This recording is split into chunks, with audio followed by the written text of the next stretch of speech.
Hey, I'm Chad Taylor, and you're here on the Human Connections podcast in the Mentor Empire set. Today I have a special guest with me, Mr. Jim Higgins. Jim, What's up, Chad? how Good are to be you? here. Thanks for having me. I appreciate it. Absolutely. Uh, Back in the day, when I was running with Tony Shea.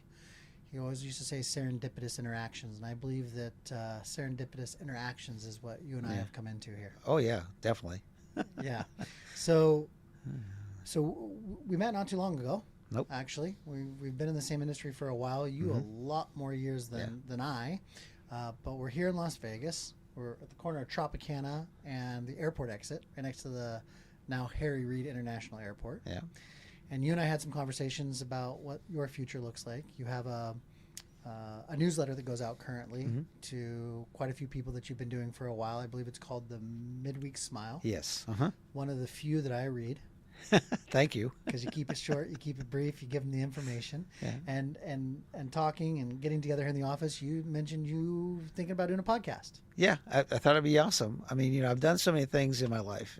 I actually had a lot of fun. And this is the one thing I have not done. My wife has been after me forever. She said I should have been walking up and down Las Vegas Boulevard way before all these influencers, because I've been, You were the original influencer. yeah, because I was like the original guy. And she's been like, if you don't do this, you got to, you'll regret it if you don't. So I said, okay, fine. Let me go talk to Chad and we'll see where it goes. Yeah. Right.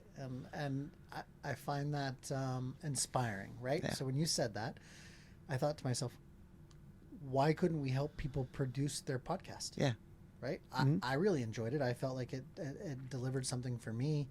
Like I said, I felt it was very therapeutic because you can actually sit and talk with somebody without interruptions, without any phones, Yeah. and have that conversation that I think that people are starting to miss a little bit more these days. Yeah. Hence the human connection.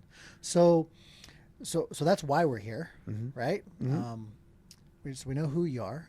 We know why we're here because we're going to get you a podcast going. Yeah. But let's talk a little more about the what. And so we'll talk a little bit about more who you are, where you're from, where you were raised, how you ended up in Vegas. Yeah. And then we'll go into a little bit about what you do and what you're intending to do, and we'll let everybody know. Yeah, I'm currently 65 years old. Just turned in May, and I've always been pretty much a goofball all my life. I mean, just seriously, that's just been me. Right. I played sports when I was young, and all the way up into like ninth grade, right? And as I got to that point, everybody else grew, and I did not. I'm only 5'6" and 150 soaking wet, right? So I couldn't play football, and everybody else grew too tall for basketball. I was fine playing softball and baseball, but I always wanted to be in that realm and everything else. So, and I loved television, loved radio. So one morning I walked into the high school that I was going to, and I walked up to the appointment desk, and I said, I want to do the announcements this morning.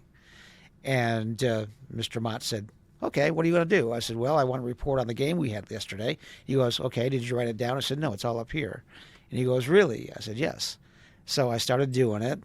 And the more announcements I did, everybody listened to me, and they kept asking me, hey, Jim, what's up? What's your update this week? What are you going to do this week? What's that going to do? So I've been doing this literally since high school just because I wanted to stay a part of things, because I didn't have the talent or the height or whatever to be a part of the sports team as it was. I was actually a manager on the team. So I did all the equipment. I wrapped ankles. I did all kinds of stuff. But my one true love was reporting on everything that was going on. Really? And so that's where it all started. Me just walking into the announcement booth one day with Mr. Mott and saying, I want to do the announcements this morning. And he let me, and the more and more I did it, the more people started following me, just like now in social media. Right. But back then, it was your friends coming up to you at lunch, or a period where you didn't have a class or whatever. You're sitting in the commons, and everybody's just talking with you, saying, "Hey, what's going on?" And of course, back then, we all kidded with each other, and we didn't have filters back then. So, and I still don't, which gets me in trouble occasionally. So but I mean, all these different cultures now today, we never had those back then. Right. And not trying to disrespect anyone, but I mean, that's just how we did it. And that's where I came from. Very simple beginning. And then, I was born in Boston, but I was raised in Wisconsin, which was unique in itself. That's a because big difference. Yeah. And I thought it really matured me in a way, because I became very conservative and fun. And I got into the speech programs in high school. I got into the communications programs in high school. And then when I graduated, I actually went to a broadcasting school in Boston for a while called Northeast. Came back to Wisconsin, went to the University of Wisconsin Oshkosh, brilliant communications program. And if we hadn't moved from Boston into Wisconsin, Reno, Wisconsin, small little town, 40 miles south of Green Bay, and if we hadn't been, I wouldn't be here today. I swear to God, because Really? it gave you so much opportunity, because they wanted you. In Boston is a much bigger city, and in Reno, Wisconsin, we only had 20,000 people. And everybody knew everybody. You didn't need blinkers. We always knew where you're going. You didn't Yeah, need I mean, blinkers? no. Everybody knew where you were going. They knew your car, your house. I mean, who you were. I mean, the whole thing. My dad was the arson officer for the city of Reno, policeman, and so I knew everything was going on anyway. Right. So it was just fun. And we didn't have something called the Boy Scouts. So we had the Boys Brigade, and I would go down there and hang out, play a lot of pool, play a lot of basketball, and all that kind of stuff. And it kept me off the streets, and it gave me a foundation and a good way to learn. And so all throughout my high school and college years, it was very, very formative. And that's where I actually started exploring all of this stuff.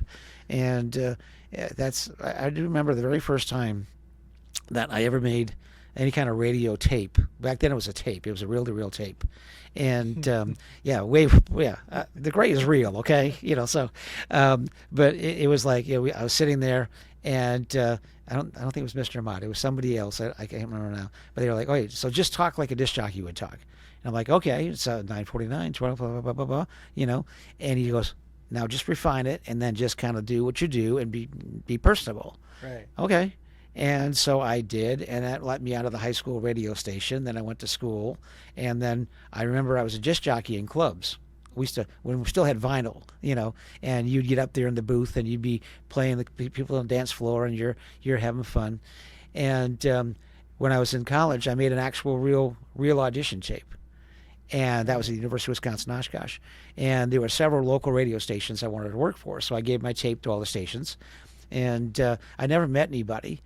And my girlfriend at the time, her name was Carol, we were in this club in Oshkosh, and Chuck Leonard was a disc jockey, and he was really good. I knew who he was. I knew I'd give him a tape, and I said, "Should I go up and meet this guy? What should I do?" Because I was all nervous. And she said, "Just go." Tell me who Chuck Leonard is. Yeah, just do it. And so I went up to him and I said, "Hey, Chuck, what's up?" And he says, "Hi, how you doing?" I said, "My name is Jim Higgins. I sent you a tape." "Oh yeah, you're from the radio program in Oshkosh, right?" I went, "Uh-huh." He goes, "Great, I want to hire you." I went, "What?" Just like that. Just like that. And I started part-time at WAGO in Oshkosh, Wisconsin.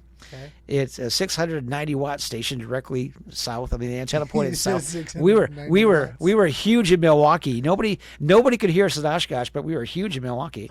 It was 680 a.m. I think it was, and it was just a small little. Remember the old Ted Baxter 500-watt radio station in Fresno? That was on the I Mary do Tyler not. Moore Show. And if anybody, thank you if you get it, okay? But it was like we were the Ted Baxters of the world, and it was a lot of fun. And we did all kinds of local events, and then finally I moved into a full-time gig, and then I went up to Rice Lake. I spent a summer there working full-time. Didn't really work out. Came back to the Fox Valley, back to WAGO, then WNAM, then WBWA up in northern Wisconsin. And while I was there, I met a gentleman from the Army. He was a recruiter, and he goes, you could go worldwide with this. And I'm like, you got to be kidding. No, he says, you just, wherever you want to go, the Army can provide that future. Well, my dad was in Korea. My uncle was in Vietnam. I happened to be the third generation coming. And instead of being in the infantry and whatever, which my dad never wanted me to be, he said, do the radio thing and go in the Army and see what happens. Good morning, Vietnam. Yes, that's what we were. That's what we were. Okay. And so it was all kinds of fun. And I did both radio, news, sports. My thing is sports, love sports. I interviewed Michael. I got a chance to interview Michael Jordan. Did him 3 times. Stop it. Yeah, John Elway, Dean Smith in North Carolina, George Gervin, the Iceman. I was 87 and 92. So all the people that came through that period, and they all came. I was stationed in Frankfurt, Germany. It was a headquarters of American Forces Network Europe. So if anybody that served in the military knows AFN, I'm AFN. I came from AFN. Okay. And yeah, we did all kinds of really, really cool things back then. And I interviewed everybody that came through. We were riding in tanks and all kinds of stuff. I actually have a combat patch, 7th Corps combat patch. Served in Operation Desert Shield and Desert Storm.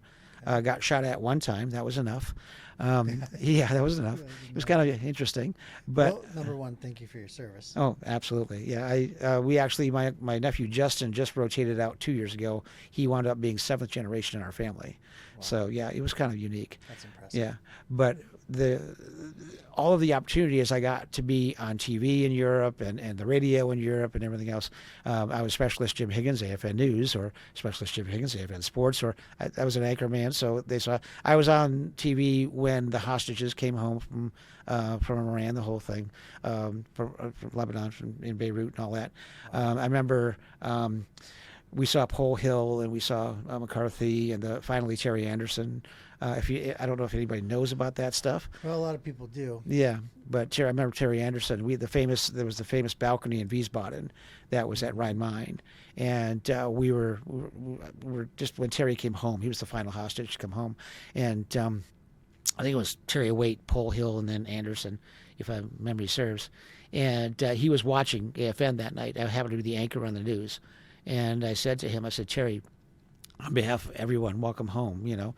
And the next day, we got a note from Terry Anderson, and my commander was saying, "Come on down, Jim." So what? Here's a personal note from Terry Anderson.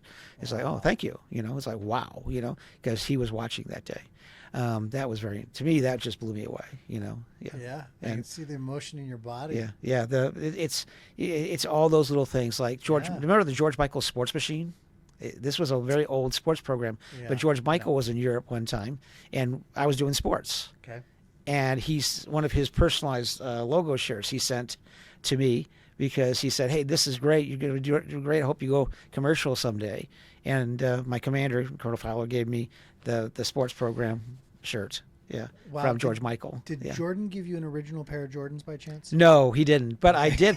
I did ask him a very troubling question that one time when the Air Jordans were coming out, and people were fighting over them, and unfortunately people were using weapons and things. Yeah. I asked him. I said, Michael, how do you feel about that? And he said he was a very honest guy, by the way. And people from North Carolina, they coach their athletes on how to handle the media. Okay. So him, Hubert Davis, all these other people were really savvy. James were. They were all very savvy people. And Michael looked at me very square in the eye, I remember, and he said, that's unfortunate that our society has come to that. And this was how many years ago? Yeah. And he says, no, we do not condone anything. And we had a very poignant interview about that. But it was funny because, I saw him here in Vegas at the Rio. He was going to be visiting in the World Series of Poker. And he comes rolling up in this big old Rolls-Royce convertible. Yeah. And I waved to him. I said, "Hey, Michael, what's up?" And he kind of looked. And I'm not sure if he remembered or not. Recognize the voice, maybe. He recognized the voice, yeah. And then all of a sudden he's, "Oh, sorry, I got to go." And he rolls off. Right. But I bet he knew. We did 3 interviews with him. It was awesome. Yeah. Maybe when you get your podcast going here. Yeah. Hey, Michael, come on on. Yeah. I mean, who doesn't come to Las Vegas, John? Exactly. Right? Yeah. So the guests are going to be here. Yeah. But we had so much fun with so many people. I mean, baseball stars like Dave Concepcion and Tug McGraw. I mean, the list is pretty much endless. And when looking back on it now, I realize how lucky I was to be there. And just what because year was that was between 87 and 92. Yeah. Yeah. And we were also there for the fall of the wall when the Berlin Wall came down and things like that. So there was a lot of really cool, things that happened. I remember when I just came back from Desert Shield, I was down there for a couple of weeks. I was reporting on Imminent Thunder Weekend and different stuff like that. It was when Bush Sr. was in the office. And it was fun because, I brought all this sand home, right? Because I wanted to have sand. We were in Saudi Arabia. We hadn't gone into Kuwait or Iraq yet. And so I brought all this sand home, and the wall had fallen, and we had all these little model, like the Hot Wheels, the Trabis, these driven Trabis. So we put them under glass, and that's what I brought home for Christmas. And I gave my family pieces of the Berlin Wall, because Susan and I, my wife then, still now, pecked down the wall. So we had all these pieces of the Berlin Wall. We had sand from Saudi Arabia and little Trabi cars, and we put them all under like a snow globe thing. Okay. And that's what I gave my family for Christmas. I think maybe one or two still have them. We still have ours, at home. But yeah, and my mom's bow at that time was red, and we got him one of the shakes, headdresses, and the whole thing. So it was kind of interesting. They let me go home for Christmas, and I had a sneaking suspicion that when they did that, when I got back to Germany, because I was stationed in Frankfurt, Germany, I was probably going for the next phase of the war. Right. And it wasn't more than about a week or so, after Christmas that started. I remember we were in the control room, and everything went black, just black. All the screens and everything else. We're like, what's going on, Right. And then all of a sudden they come back up, and Desert Shield went to Desert Storm. And then I went home, and in the morning, it was about, I didn't have to work that day till I think about 3, but the phone rang about 8:30 or 9 o'clock. It was one of my sergeants, and they were like, Specialist Higgins, yes, Sergeant, you need to come back to the building, bring your go bag. Okay. And that's the way it was done back then. You were gone, you were on an airplane, and see you. And we flew down, and I was there for a month or I think like a month or so. All the tapes that we did were amazing. It was like the hottest video in the world. We were broadcasters, we were reporting on different things that were down there. We weren't reporting on the war. That was ABC, NBC, CNN. If you remember CNN, Anandapur, Christiana Anandapur, I met her. And she always there was those beautiful blue Emirates that she would report from. And so I did a stand-up on one of those, kind of imitating CNN, which was kind of cool. And I had a whole program on... You really are a broadcaster. Yeah. At heart, yes. Yeah, it's definitely. in your soul. It is. It really is. And I actually traveled during Desert Storm with Jim Wooten from ABC News. There was myself, Jim Wooten, my sergeant, and a gentleman, Clark, who had written a book. And so you had the journalist, the TV, and the soldier all in one little. These blue Suzuki SUVs. That was Japan had sent a bunch. That was their contribution to the war effort. They sent all the SUVs, and we rode with it was basically a howitzer battalion out of Wiesbaden, and we were tucked in the back, okay, and we had people around us, so it was kind of interesting. But yeah, the first day of the ground war, I was like 40 miles inside Iraq. We were watching the battalion. They were laying down fire for the Hail Mary, which was the 44th Airborne Corps back then, and they were going from Saudi into Kuwait, and then Iraq into Kuwait. So yeah, we came from Saudi Arabia into Iraq into Kuwait, and it was very different. I got about 50 miles outside Kuwait City at one point, and you could see that. Remember when Saddam Hussein lit all the oil wells on fire? Yeah, it was the first real case of domestic terrorism, and we got about 50 miles outside Kuwait City, just the desert like this, and you could see it all burning. And then we took a right and went back into Saudi, to the compound we were staying at, and I started editing and stuff. And my Colonel Fowler, my commander officer, is like, Jimbo, what do you got? I said, I got tons and tons, sir. He goes, okay, let's get you on an airplane, let's get you back, and let's start putting this together. So. Wow. Yeah. We became basically two combat historians and documentarians because we had camera. And we crawled through bunkers, and we basically took all kinds of stuff from what was in Death Valley. We were showing trucks and armored vehicles, AK-47s, rocket launchers. Yeah. Well, I don't have it. The government has it. Got it. 30-some years later, whatever it is, there's still. Up here. Yeah, I have it up here, but there's still stuff in the Pentagon that I've seen, my cameraman has seen, and the sensors have seen. Wow. No one else in the world has seen. Yeah, wow. They're still there. Yeah, I still can't talk about things that haven't been declassified, stuff like that. Right. Yeah, so it's interesting, and the older you get, the more you appreciate that stuff because you lived it. I see some of the old clips, and it just brings back memories. I'm like, oh my God, I was there. And my wife, Susan, who, I had the greatest homecoming in the world because I got on a C5, just dirty as can be, straight out of the desert with all my M16 on my shoulder, my tapes, my duffel, the whole thing. And I'm on a C5 coming home from Daha in Saudi to Rhine Main. And when we landed, they knew when I was coming in, and I just had to call the building, call the studio. My sergeant, called Rob Hurd. We just called him Cuddy. Said, "Hey, Cuddy, I'm home. Great. I'm already here at the airport. We're getting ready to get to the airport." And so when he got there, it was maybe a 30-minute ride, and so he came to pick me up. He goes, what do you want to do? You want to return your weapon to the switch, or no? I said, well, I want to go home.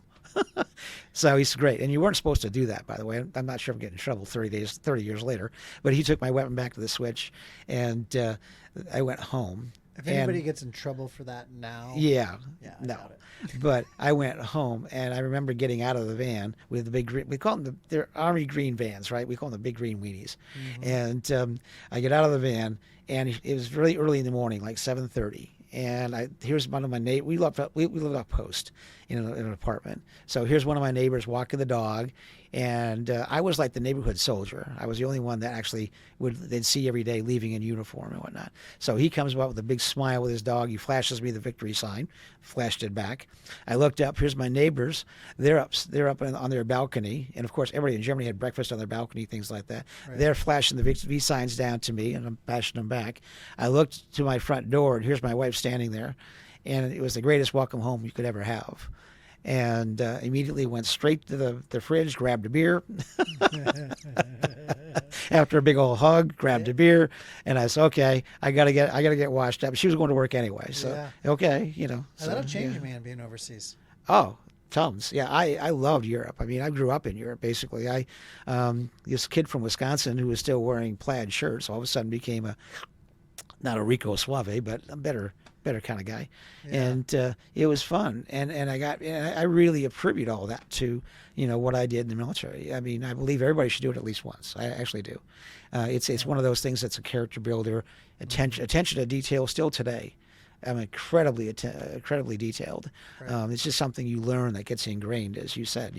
I've been doing this for so long. I couldn't wait to get back in the studio today. So thank you so much.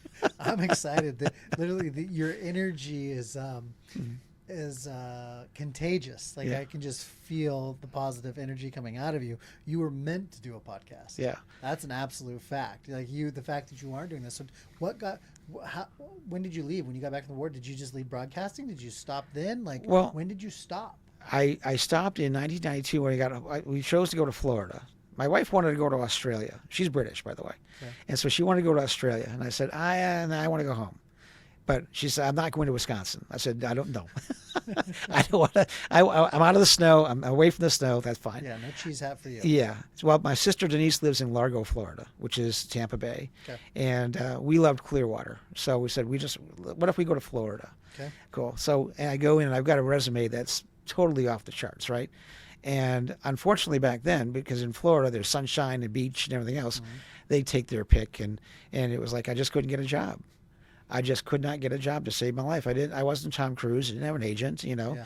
And so I did little things here and there where I could, but it was like, we'll hire you as an intern for like $14,000. I was like, no, I can't do that, And so she was a travel agent, and she was working in an agency. It was a travel club, and they needed somebody to write customer service. Well, I'm a writer. I've always been a writer because I produce shows and all that kind of stuff. I said, that's easy. We'll just write resolutions. Right. And from there, then I went into resort development. I found it was a travel club and I'm not going to hopefully offend anybody, but when timeshare salesmen sometimes sell you things that really aren't there, I was the guy finding places for our guests to go. Gotcha. I was developing resorts. Timeshare guys make like $400,000 or $500,000 a year. Yeah. I don't think you're going to offend them. I hope not. But I was the guy finding our guests places to go, like in Myrtle Beach, Hilton Head, wherever. And I was really very good at it. And it just sort of evolved. I'm going into the travel industry now. So you went from broadcasting to the travel industry, and you've been in the travel industry since then. Yes. Now you're about ready to go back to broadcasting. No. Maybe a little bit. Maybe a little bit. I would love to, but there's so much about this industry now. Just setting up with the different cameras now and all the different terminologies and everything else. And as you know, I'm not huge. I will admit I'm not a huge social media guy. Right. This is what I do. I speak to people. You learned TikTok. Yeah, I learned TikTok. The week before? Yeah, I learned TikTok. Like, what is it? 2 weeks ago? I think it was about 2 weeks ago. And I've done 2 TikToks already. TikToks. I'm very proud of myself. 65-year-old guy doing TikTok. It's social media. Yeah. Yeah. I'm glad you're on it, and I'm glad you're learning it. Yeah, and that's what really brought me into doing the update thing, because when I was working at when I got into the casino business, I was fascinated with casinos. So from Florida to Las Vegas. Yeah, and it was like I was working at a company called Casino Airlink. From the travel club, I went to a company called Casino Airlink because that's where my wife had gone, and she said, "You'd be perfect as a sales guy," and I trust me, I did not like sales at all. Right. Everybody tried to make me a salesman. I'm like, why? I don't like to sell, because I could never believe in anything. I had to believe in what I was selling. Yeah, I was gonna say that's the. So I've been operational all my life. So and my dad said, if you're gonna sell something, learn how it works, learn what it is, know what you're talking about, you know. And finally, with the casino business, it was like so cool, and I really got into the nuts and bolts. We were selling Gulfport, Biloxi, Tunica, Mississippi. Okay, it was the Mississippi Gulf Coast, and we were selling the Grands and Beau Rivage, MGM, and all that, and Holiday Inns and stuff. And I just really took to it, and I said, you know, I should be out visiting with travel agents and doing all these different like visits and like media PR and stuff like that with them. And so I did, and I was out, and I was all of a sudden a general sales manager for Casino Airlink, which led into Southeast Airlines. I was a general sales manager for Southeast Airlines. I was opening airports. I was doing all kinds of really cool things like that. And I would stand by the fax machine every Friday. Yes, fax machine. Okay, I did say that. And I would fax out our specials. And I'd stand there for an hour just with a whole list of phone numbers and fax. And finally, I said to our computer guy and RT guy, we finally had an IT guy that back then, it was like 19, God, I don't even know. And I said to him, there's got to be a better way to do this. And he goes, yeah, there's this thing called the internet. And I said, what is the internet? He says, come on, I'll show you. Circa 1994, 1994, maybe? I don't know. But it was like, there you go. And so he says, if you really want to do it, he says, take all your specials, put them into like, you know, here, I'll give you a template. And back then I had no idea what a template was either. Right. And he said, I'll show you how to do it. You load it all here. You put it all together. I'll give you a little logo. I'll give you the company logo. And then you email. And I'm like, email. Okay, what is email? Right. Yeah. And these were the infancy days when everybody's just learning about how to market. And he was like, cool. And then all of a sudden I sent out my very first one, and we had an association meeting in Madeira Beach that day. And I walked in to social hour, and everybody was like, hey, Jim, I got your email. I thought, what? Yeah, look, I got your email. I printed it out just so I could show you. We've never seen anything like that. Can you do this all the time instead of sending me a fax? Right. I'm like, sure. And that's what led to the early days of updating on the internet for me. I mean, and I've been doing it ever since. Now, the midweek smile that you talk about is something I came up with in 2004. I was in the casino business, and I was working for Airlink, and I was calling myself the Biloxi guy. And I was reporting on everything, all the specials in Biloxi and what we were doing as a company to get you there. We were carrying about 60 to 80,000 people a year back then on Southeast Airlines. So I mixed them both together, and I eventually became the general sales manager for the airline. When we started opening airports everywhere in Lehigh Valley, Palm Beach, Fort Myers, Stewart, New York, Newburgh, I mean, everywhere. I mean, Charlotte, North Carolina, Newark, I mean, you name it. We actually even went to Columbus, Ohio. Didn't stick very long, but we were there for a while. Okay. And it was just everywhere we went, I updated everything. And I became this marketing dude, you know, and I had no idea I was doing it. I had totally no clue. And everybody's like, you got to keep doing what you're doing, man. This is great. So what I did was basically take my broadcast side into the travel side, and it all translated. There's so many things that people don't understand that will translate into different parts of your life, especially if you have the ability to read, write, and communicate. Those are big things to me. Well, we're going back to communicating through hand gestures. Yeah. Yeah, I try not to do that. Emojis. Yeah. Emojis I love, you know. My family all day talks in emojis. Yeah. My favorite emoji is, as you know, right behind you on the sphere. And the sphere that, oh my God, what a game changer. And I love that little emoji dude that's up there. Can you actually see it From behind you, yes, you can. Yeah. When it's lit up, you can. And you can see But it. just the other night on New Year's Eve, when they had the countdown on the sphere, and they did the beautiful thing, and up comes the emoji, and he's wearing the 2024 glasses. Right. Oh my God, that just was so cool to me. Yeah, there's some creative people out there. Yeah, for me, I'm still very simple. The simple pleasure, the more simple it is, the better it is. I just think that's the best way to communicate. You don't need a ton of this, that, and everything else. All the bell and whistles are nice, yes. Yeah. So your newsletter goes out to, I'd say, like C-level execs throughout the casino business on the Strip, right? Yeah, I have general managers, directors, vice presidents, you name it. Yeah. Is there any value to tourists? Yeah, it's always been. I started in '04 with travel industry, and I've always maintained that. It's always been kind of a closed loop. Okay. I still have thousands, literally thousands. We're in about 35 countries around the world every Wednesday.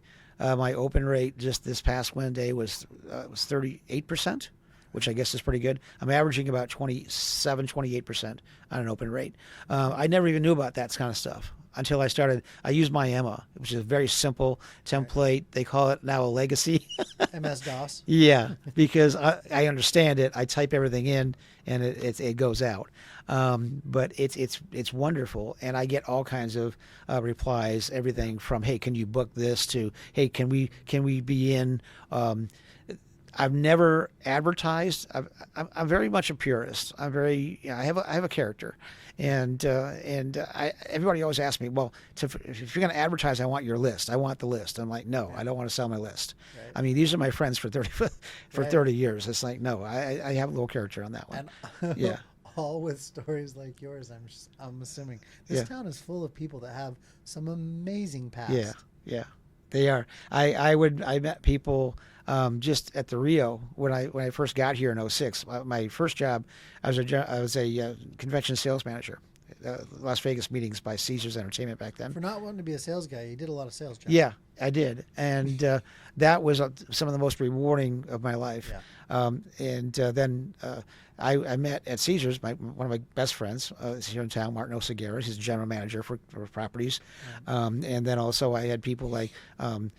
Alan, who was in the Air Force, and other people who were in the Army, other people here, there. And I remember one Veterans Day, they asked us to give pictures, and so we all put them up in the dining area, and there was pictures of myself and everybody who had served in the military, and it was really cool. And I was picked on one of my anchor decks.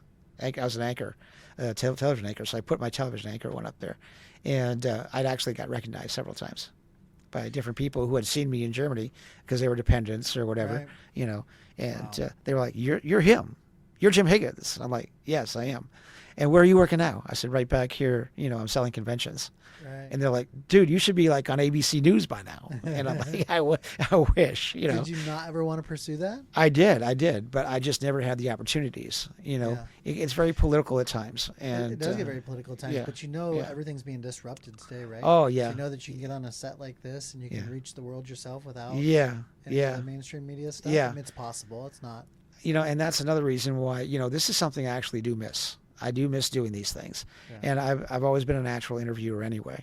And so even though I'm a tour guide now, which I absolutely love, and I talk to people every day on my tours, and I'm kind of like treating them like they're not subjects or anything, but you get to know people by asking questions. And every once in a while I have to catch myself because I'll drift into that reporter vein and I want to know more and I'll start asking questions. I'll be like, you better stop that one, Start digging in. Yeah. So, but what you're obviously your high energy and your ability to remember everything. You consume everything that happens in Vegas right now, and whatever format you receive it in, and then you kind of condense it into this midweek smile, which I enjoy being in the industry as well, because it's simplistic, it's short. Yeah, I think it's for most, it's probably a 1 minute read. For me, I think maybe it's a 2 minute read. I try not to put more than maybe 5 different things in the smile. I've learned over the years, and especially now these days, you can't be overloaded. You have to give a quick read, as you say, 1 or 2 minutes, maybe 3. And I've always, my subjects have substance, okay? I really enjoy the fact that I'm a reporter, I'm a news writer, I'm a sports writer. I do all these things, and I I look at everything that comes across in several different areas in Vegas. Yeah. Everything It's a from lot of information. Yeah, I mean it's just overloaded. And I can read everything from Channel 3, Channel 8, 13. I read the CDC gaming reports. Still read the newspaper, Jim? I do. I do online now. Okay. I have a script. I do Come have on, I need you to have the yeah. actual physical paper. How many more years do we have left? I know. But I do have the RJ. I read the RJ and the Sun and all that stuff. So I actually do I see things that I put them away. It's like my content file. Yeah. Remember the old tickle files you had on your desk? No. If you were okay, somebody out there is going to remember tickle file. Okay. Please, in comments below, please talk to me about your tickle files. Okay, see, there you go. I'll give you some comments. I've learned about the comments thing. Yeah. It's like, oh my God, and I have to be careful because I don't know what comes out of here sometimes. So it was Well, like, if your yeah. intent is to never hurt anybody, then Never, it ever. doesn't No. much matter what comes out. And if I do, please, I apologize. No. Yeah. But it's I love reading the comments too. And a lot of these different blogs that I'll see, Yeah. or, in the different, they call it influencers now, the Norma Hellies and all those and all the people. Norma I've actually met. She's a very nice young lady. And so, I see all these and I enjoy how she does it, or Travel Ruby does it, or some of the others. And I've always been like, I can do that. And my wife keeps reminding me, you should have been doing that 10 years ago. Yeah, but So it's didn't you remind her we had to move to Florida? Yeah, Not well, Wisconsin. Yeah. So, and we've been in Vegas now 17. We moved here in 06. Okay. And so we've been here 17, going on 18 now at 24. So, but I've always enjoyed everything about this city. I love it. I got a passion for this city, really, really inbred. It's in the heart. Wow. So, and I think it comes out. I get a lot of when I'm doing my tours, my travel and tours, and I'm a tour guide and I'm doing things, and I see what people write about me on TripAdvisor, and Viator and Google and Yelp, and I'm like, geez, thank you. That if I touched your life like that, Yeah. that you wanted to write a 5-star review, thank you. Yeah. I'm very appreciative. I don't get as big-headed as I used to. That's I think that's why a lot of us are in the hospitality industry, is there is a reward, Yeah. right? There is a Yeah. reward in service to others. Yeah, you have your tour fees and you get your tips, Mm-hmm. but I tell you, the most satisfaction I get is reading those 5-star reviews and what people think about the tour, how it's presented, Right. What their favorite parts were. And right now you're doing some tours. Yes, So which tours are you doing right now? I do food tours with Taste Buds Food Tours, which Taste is Buds Food Tours. I do those. Okay. It's the only one I actually keep my schedule full time. Then we also do the VIP with the limo tours. We do the bar crawls. We do the Gray Line, the Hoover Dams, the Grand Canyons, different things like that. I started thinking about it the other day and how many I've done. And that now they're walking history tours downtown and different stuff. It's like it boggles the mind. I don't have an eidetic memory, but I retain well. Okay. And my problem is I love researching, but when I go and I forget to bookmark the page. So it's like I come back, I look for what I was reading, and it's gone. It's been taken off down or replaced by another article or whatever. So and so I have to remember to do that. My printer at home used to I just go through ink rapidly, Yeah. and it got to be a little pricey. So I said, well, I got to cut this down a little bit. So I'll start writing again. I do notes and things. I was going to say I'd put you on for a voice recorder. Yeah. Right? Click. Nope, I never have. And the reason being, I don't want to listen to myself. It just, to me, I mean, I already know what I know. Why do I have to record it? Okay. Now, if I have it in front of me, then I can write into a script, present, communicate. But Do you like writing? I do. I do enjoy writing. Yes, I've been writing ever since high school. We did one of the first claps was a writing class, and I don't write in traditional grammar. I write in broadcast style. So What's broadcast? broadcast style is not traditional grammar. There's a lot of contractions and. Well, I might like that. Yeah. Traditional grammar doesn't work for me either. It is it's or talking about if it's a popular sentence of the day, you use the sentence of the day, nicknames, different things. I don't do it as much as when I was actually doing news and sports, but I still today will write in that style where I'm actually speaking to you. Yeah. It's not grammatically correct, but it's like you're reading the page and I'm speaking to you, like I'm speaking to you now. That's how I write. Yeah. Yeah, I had to read through about 30 grant applications. and I came across a grant application after reading through quite a few of them. There's a lot of new people, first-time grant applicants, and then quite a few that have been in the business for a while, looking for state money. And when I came across the one who knows what they're doing, it was as if I wasn't reading any longer. It just flowed. Yeah. And it felt really good on my soul. I think that was the first time I ever felt reading the way I did when that was written. Very impressive. I wouldn't say who it is yet, but one day I will. That was my old boss at AFN in Frankfurt, Mel Fitzwater, who was a very, very specific broadcaster. He did TV in Michigan, the whole thing. And he started saying, you're good, but it's too choppy. Now start thinking about how would you read this? How do you want to write it so that you would read it and understand it? And it took a lot of the technical stuff out of my mind and put me into the communicative set. And that's where I've been ever since. You said that name a few times. So if I was to ask you who a mentor of yours was growing up, a mentor to that really was a force of change in your life, for the positive. For the positive, the very first one when I got into my first radio job, Chuck Leonard. Chuck Leonard. Who's Chuck Leonard? Chuck Leonard was a program director of WAGO in Oshkosh, Wisconsin, and he moved off to Iowa.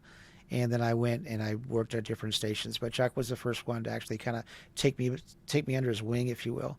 Yeah. We did the EAA convention in Oshkosh, the big flights, and we'd go out there and do remote broadcasts. And I learned how to do remotes, and I learned how to be comfortable in the studio. I learned all the technical stuff about tape. Okay. Set up your commercials, how to run the board, the radio board, which is not even the same anymore. I mean, you walk into a radio studio today, and it's I guess I never have for a while, but you don't run the board anymore. You have producers for that. You have this. Your co-host isn't even the same, same studio, things like that. But that was the foundation of everything. And then when in the military, I met Milt. And I was there for 6 years in Germany, and Milt was just the best. I mean, he would give me basically free rein to go out and do things that, I just took to. I'd say, okay, I want to cover this game, or I want to cover this, cover that. He'd be like, okay, go. And when you come back, do your stories. Of course, it got to the point they didn't have to watch them. I just put them on air. Right. And, we didn't have a lot of censorship back then. And it was like, okay. And it wasn't anything that was going to hurt anybody or be that sensitive, Good leadership allowed you latitude. Yeah, and it taught me a lot. So that when I got into the management arena, the one thing I realized was what they had done with me. Mm-hmm. I wasn't working for them. They were working for me. And when I started managing employees, I took that to that level. Because my employees became my family. I don't have children. So my staff became my kids. And I was letting them kind of learn along the way. That's why you have so much energy. Yeah, I think so. My father-in-law told me you can have children or you can have money. So maybe he should have said you can have children or you can have energy. Yeah. One of the two. And I have energy. So there you go. But I also have 35 nieces and nephews. So there you go. There you go. And I'm the cool Uncle Jimmy. Yeah. Nice. I always have been. For whatever reason, I'm the cool Uncle Jimmy. So there you go. But yeah, it's one of those things that when you learn something and continue and you expand on it, and especially in the management arena, you can be as high up as you want to go. But if you don't roll up your sleeves, you don't understand what you're doing, and you don't treat people the way they want to be treated, you're not going to go very far. At least that was my intention. Right. My intention was always to treat everybody cool. Like when I first went to Biloxi, I was a regional down there, I was a regional senior, and so I had 6 people out in front of me, and I was the boss, and I wanted to learn what they were doing. Right. Nobody had ever done that before, and so I went to Alina, I said, sit down. What are you doing? She says, I'm going to lunch. Okay, when you come back, I'm going to look through all your files, okay, and I'm going to find out what you're doing. And she went, what? Just go. Yeah. And as she came back, then I was going through. I said, here's this, that. She goes, you know about this stuff? I said, I have to. Yeah. Hands on. Yeah. And this is hand in hand. So I showed her different parts of her job, basically, where I had already done professionally many years. And I said, this is how maybe I think you could do a little bit better, but do it with your own style. Right. We had one gentleman named David Gulfport who was in a wheelchair. And he would roll around the office everywhere. Great guy. did a great job always. And I said, David, I want to learn your job. He said, great, but then you have to sit in my chair. I said, okay. And I rolled around the office in his chair. Yeah. My big VP is like, what are you doing? I said, I'm learning David's job. She's like, really? Wow. Yeah. That's kind of unique. Yeah. Kim Fritz is like, oh my God, how could you do this? I said, because I care about what I'm doing. Yeah. Right. Wow. And that was a foundation that I had even out here at Primm. I got laid off at Caesars in 09. You worked at Primm? Yeah, I did. Okay. I was a director of bus promotions. Because when I was down in Biloxi, as a regional senior, I had all the tour and travel for Gulfport, Biloxi, and Tunica. What's a regional senior? Regional senior is like a regional director. You're over all of the you're doing all of the operations, the sales, the marketing. I'm the regional senior of this podcast. Yes, you are. Yes, yes. Got it. And so I would learn about all the different properties, who worked there, what their jobs were, so I could understand everything. And so that's where the foundation came from. And then when Hurricane Katrina hit, we came west. My wife and I came west. And I spent a year up in Reno. And they didn't need a regional senior up there. They had directors. Right. So they said, but we have a convention sales position, and we'll give you the same salary, and we'll move you, the whole thing. Okay. Like what was I doing? Like nothing. So here's an opportunity to learn. So we spent a year in Reno, and I learned basically convention sales. And this whole time you've been writing The Smile all the way through. Yep. I just transitioned from one destination market to another. Okay. And I went from being the Biloxi guy to the Reno guy, and then finally came down here. And I said, it's not going to be that way anymore. Vegas, everybody's got a Vegas guy. Yeah. And I can't be the Vegas guy until I'm there 10, 20 years. Yeah. And I understood that. I didn't want to walk into the market, like this, not understanding the city at all, and say, oh, I'm the Vegas guy. You can't do that. You have to learn first. They might have still had barrels back then. Yeah. Probably. I remember. Yeah, I remember. A lot of the stuff wasn't here. Put it that way. I don't want to start getting technical, but a lot of stuff wasn't here. Yeah, it's really interesting the way it happened. But and my boss never even knew that I was doing all these newsletters. And so when I finally showed him the midweek smile, he goes, "You do this every week?" I'm like, "Uh-huh. Can we put some stuff in here?" I said, "Sure." And so we started promoting different stuff for meetings and events and different things like that. And then when in 2009, when the economy went in the tank, that's when we all got laid off. And so I remember this. Don't take this personally, because I was devastated. I loved that job. They were just don't take this personally. Like, okay. And so I sat around for a while, and then I remember I was down in the employment office, and I met the people from Primm, and they said, "You have an amazing resume. Would you consider coming out to Primm?" And I said, "Well, what would I do?" And they said, "What do you want to do?" We could you can pick whatever you want. Yeah. And so I started as a golf sales manager, and I sold like about $20,000 worth of golf. And then all of a sudden the bus position opened up. And I went to, he was then the director of marketing, Stuart Ritchie, who is now, I guess, the GM. Well, Shana Garrity at Circus. I worked with her when she was the director of marketing at Primm. And Stuart was her boss and my boss. And Stuart, I think, is now the GM of something, Treasure Island, I think, maybe. Because I've lost contact with some of these folks, which is my fault. They might still read your music. Yeah, a couple of them do. Yeah. But and he said, "Did you do this down south?" I went, "Yes."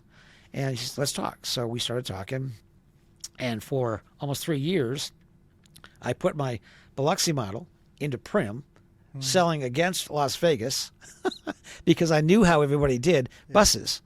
But you have to remember, in Biloxi, it's bus heaven.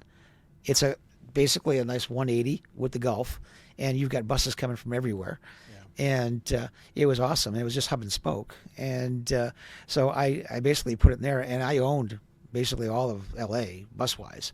Because we were the only ones that actually had a productive program where we had incentives, we had different things, and I got to set all the incentives and different things, and we did things like free concerts out at the Star of the Desert Arena.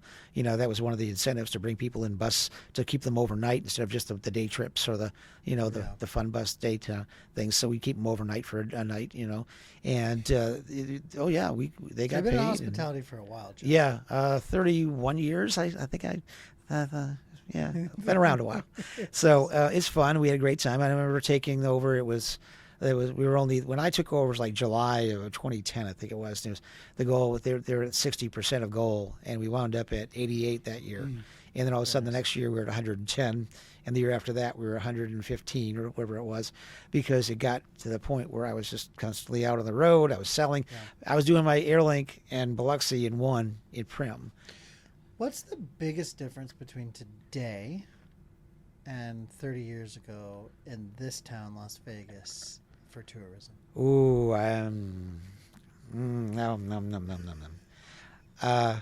that's that question that a lot of people want answered, and I'm going to be very careful so I don't want to hurt anybody. I'm very opinionated sometimes. To be honest, what we're doing right here is what I miss, the face-to-face. Okay. It's so easy these days. Book online. To look online, not pick up the phone. Nope. If you text somebody, no human connection. Yeah, there's no, the human connection, the human element is what I grew up in, is what I'm good at. And it's so easy, and I found myself the other day kind of biting my tongue a little bit, because one of my guests on the tour was like swiping left on all the emails. And I'm like, did you even look at them? Do you know what's in those? No. Okay, I don't want to call. I'll just write a text. Okay. Or here's a young person on TikTok or on Facebook or on Snapchat, I believe it's called. Instagram. And it's all consuming. It's like, how do you do this? There's only so many hours in the day, and I'm like, I watch movies on YouTube. I don't consist on my phone.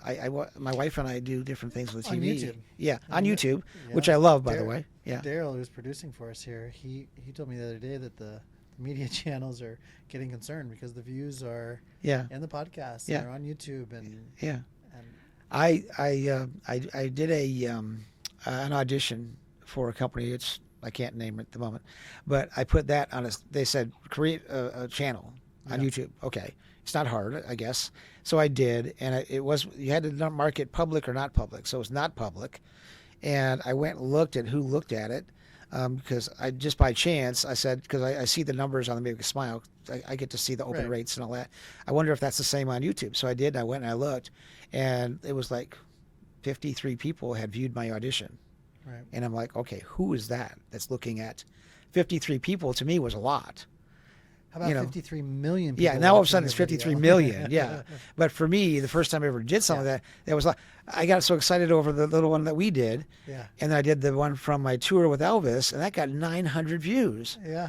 And I'm like, holy mackerel, 900. I'm something, And then all of a sudden I look, and you got like 12,000. And I'm like, oh my God, what did he do? So that kind of got my mind rolling a little bit.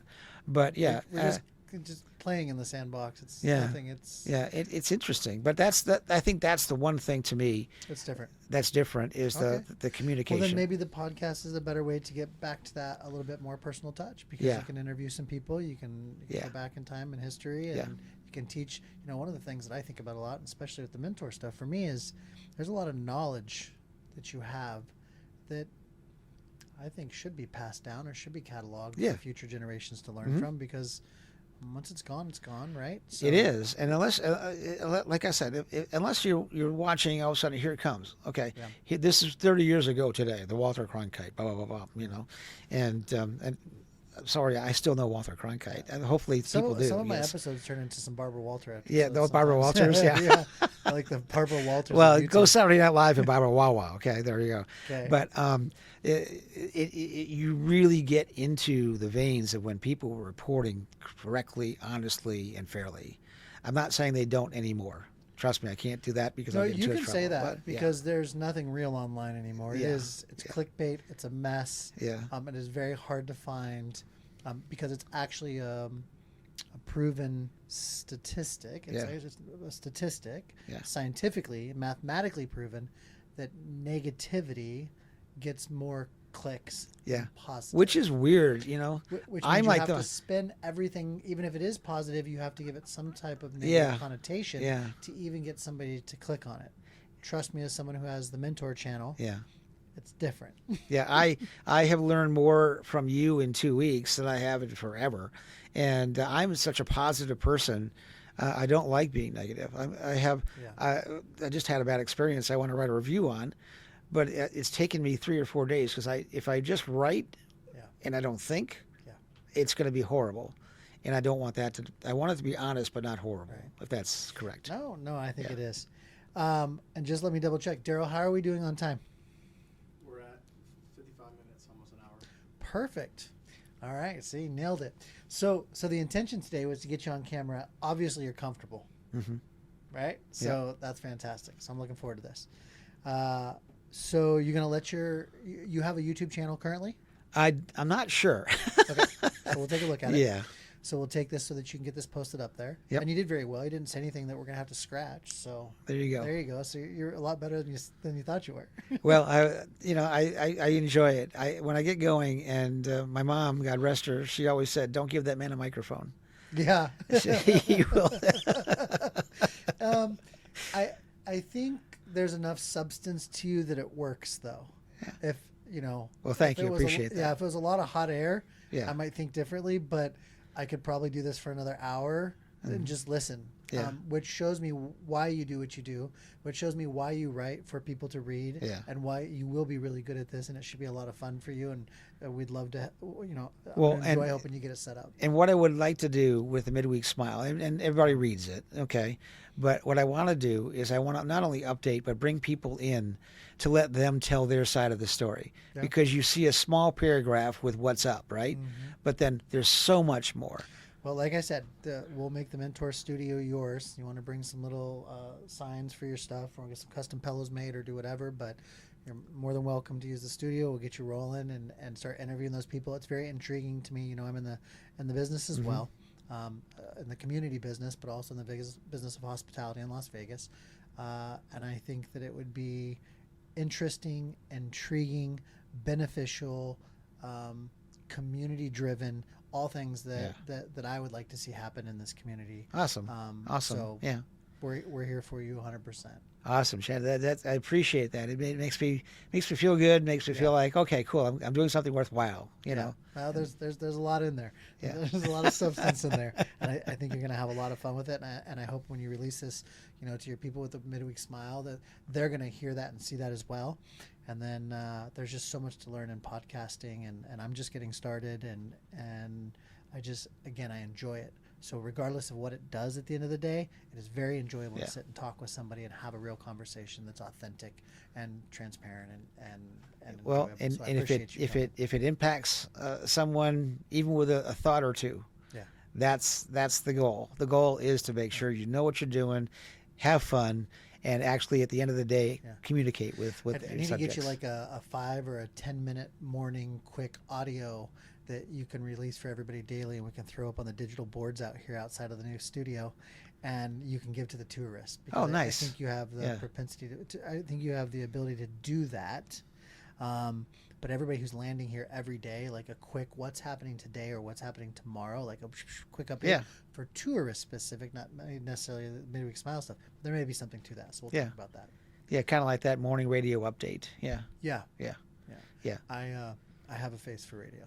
Yeah, I always did too. I never thought I'd be on TV, and all of a sudden, boom, there I was. Yeah, I was in front of I don't know how many million people in Central Europe every night on AFN. So yeah, that's amazing. Well, Jim, I appreciate you. Thank you for coming by. Oh, thank you for having me. This is awesome. I'm looking forward to the next one, and that is Jim Higgins on Human Connection, and we just connected. Now I know a lot more about Jim. We out.